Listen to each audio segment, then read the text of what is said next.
Hello everybody and welcome to another Journal with Me video. In today's video, I am going to be beginning the July pages of my new journal. So I'm setting up a completely new journal. I have completed my old one. I did a full flip through and I will link that or put a card in so you can see that easily. But basically, I'm just setting up a new journal where I'm going to have to create a cover page and then I'm going to be decorating the first few layouts of this particular journal.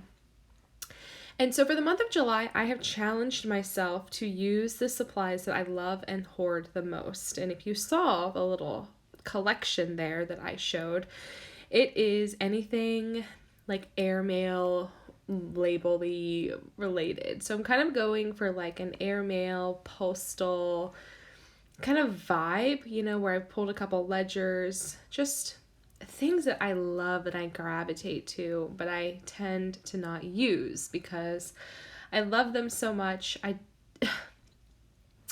It may look like I have a lot of these things, but honestly, I don't. I may only have like one of each item, which is why I think naturally everybody tends to kind of hoard and protect if they only have one of something and they love it and they want to make sure that it's always around.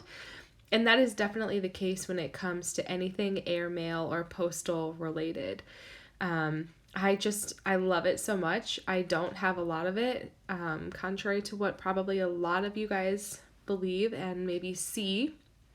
But the stuff that I do get is mostly coming from my pen pals. I have quite a few pen pals and they are all very generous and they know that I have a certain style and they know what I like. And so basically that's what I have, just very minimal things that I get in from my pen friends. So that is what I've challenged myself to use for the month of July, using the stuff that I absolutely love and can't bear to use because I feel like it might disappear. But the whole point of it is to use it. And I've said this for, I can't even tell you how many videos now, but that's what I'm doing. Moving on. I'm taking my journal out of my cover because I'm just noticing there's just these bumps from where the notebook kind of slips into the cover and it just bothers me. So I'm taking it out. I probably will do this from now on because I struggled quite a bit last month and I just dealt with it and I don't know why. So I'm going to just take it out and let that be that. So seeing all of these beautiful things that I'm using, it hurts, but in the most beautiful way because they're so beautiful and I can't believe that I was actually using these supplies, but I did. Even though there's probably only one of these supplies, I still put glue on it and I put it down on the page and I love the end result. So from here on out until I finish, I am going to be reading through all of the comments and questions that were put into my 10,000 subscriber giveaway. There was 172 comments, and I am going to be chomping away at some of these questions because I love them so much and it would have just taken me way too long to answer them individually. So I'm going to answer them in these videos until I'm finished. So I hope you don't mind, but it's a great way for you to get to know me a little bit more. The channel has grown quite a bit and anything I can do to make my community over here feel like they know me a little bit better, I'm going to do it. So let's just jump right in and get started. The first request and question comes from What Mon Nums. I've noticed this name for quite some time. I see this name over on Instagram as well, and I loved the feedback and the question that I got. The feedback for one of them was, I would love to see how you organize all of your supplies, like how you made the pressed flower holder from a previous video. That's a great question. I would love to do that. I highlighted that, and I will try to make a video about that in the future. I don't know if I can really make one because I don't really need one, but I can easily kind of talk about it in the future. So stay tuned for that.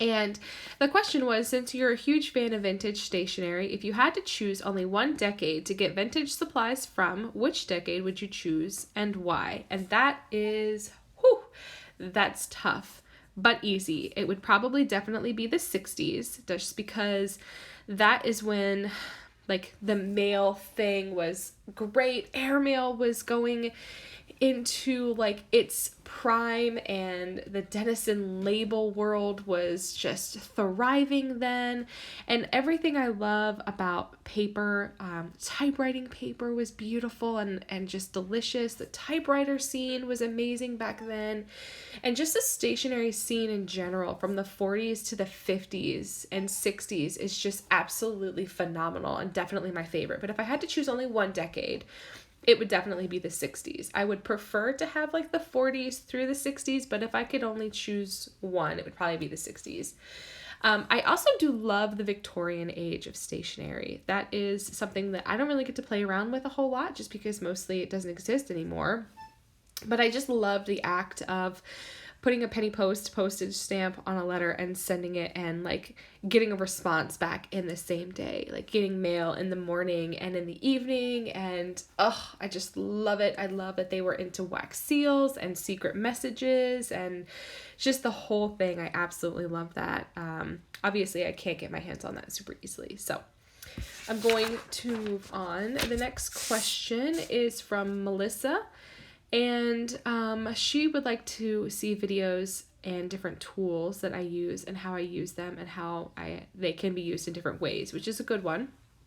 And her question was, do I depend on any tools or am I creating from scratch? And I think my videos pretty much speak for themselves. I really only depend on some scissors and a glue stick, maybe a clip or a ruler, which all of those things that you can see in these videos, especially this one, regularly all the time. And then obviously the vintage paper. I use a paper cutter every now and then. I always have pens, all the pens, like every single type of pen and marker and writing device. But yeah, that's pretty much it. I'm looking around my office like right now, and I just don't see anything that is at hand's reach that I reach for all the time in the tool department. So pens, scissors, rulers, cutters, clips, glue. I'm pretty easy. Next is from just Kay, and this person would love to see how I organize my supplies and the things that I carry around. That is in the works, and I will be doing a video about that in the future, so stay tuned for that.